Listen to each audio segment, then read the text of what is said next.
जिस नेता ने ये बोला, मैं उनके बारे में ज्यादा बोलना नहीं चाह रहा। वो एक सरकार का कार्यक्रम था और सरकार का कार्यक्रम जनता की समस्याओं के समाधान के लिए वो कार्यक्रम था। हिमाचल प्रदेश में जब से भी सरकार के गठन हुए हैं, मैं दावे के साथ कह सकता हूं, आज तक के इतिहास के सबसे ज्यादा मौके पर समस्याओं को सुनने के बाद समाधान हुए हैं, तो वो कार्यक्रम जनमंच कार्यक्रम था। ये कोई पिकनिक वाला कार्यक्रम नहीं था कि जैसे एक रात को गए और एक रात को जाकर के ट्राइबल में नाटी डाल करके आगे बैठ करके आगे और उसके बाद दूसरे कार्यक्रम दूसरी बार कोई आदमी, कोई नेता कांग्रेस पार्टी का कहीं जाने के लिए तैयार नहीं। इसलिए मैं सिरे से खारिज करता हूं।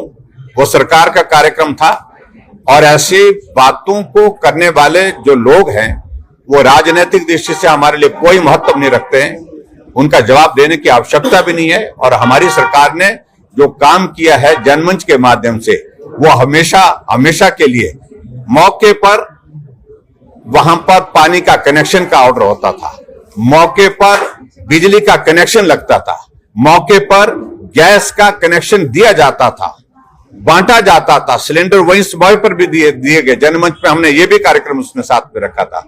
और मौके पर नकल ततीमा मौके पर दिया जाता था, मौके पर मेडिकल सर्टिफिकेट दिया जाता था, मेडिकल बोर्ड वहां पर बैठता था और वहां पर जो समस्याएं जितनी भी होती थी, सुनने के बाद उन समस्याओं के समाधान की दृष्टि से जो है वो कार्यवाही होती थी, जहां अधिकारी भी उपस्थित होते थे, मंत्री भी उपस्थित होते थे, लोग भी उपस्थित होते थे और कांग्रेस को या दूसरी पार्टी को सबको मौका होता था अपनी समस्याओं को माइक पर कहने का।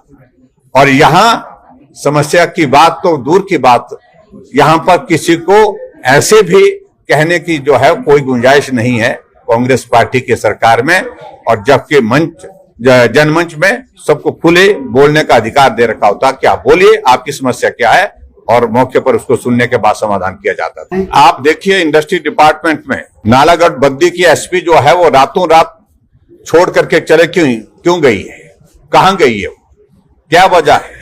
वो गंभीर विषय नहीं है। आज हिमाचल प्रदेश में इंडस्ट्री डिपार्टमेंट में क्या क्या हो रहा है, सारी चीज को लेकर के हम सारे आंकड़े इकट्ठा कर रहे हैं। पावर डिपार्टमेंट किस प्रकार से अलॉटमेंट से हो रही है, किस तरह से कुछ लोगों को फेवर किया जा रहा है, कुछ बड़े कंपनियों को फेवर किया जा रहा है, उसमें सारी चीजों को लेकर के बातें अब निकल रही हैं। और इसके अलावा हेल्थ डिपार्टमेंट में एक के बाद एक स्कैम, अभी हम उन स्कैम का जिक्र नहीं करेंगे, जिक्र करेंगे तो जमीन जो है पांव तले उनकी खिसक जाएगी, निकल जाएगी, जमीन पर चलना मुश्किल हो जाएगा। ये स्थिति कांग्रेस पार्टी के नेताओं की होनी, मंत्री उसमें, अधिकारी भी उसमें।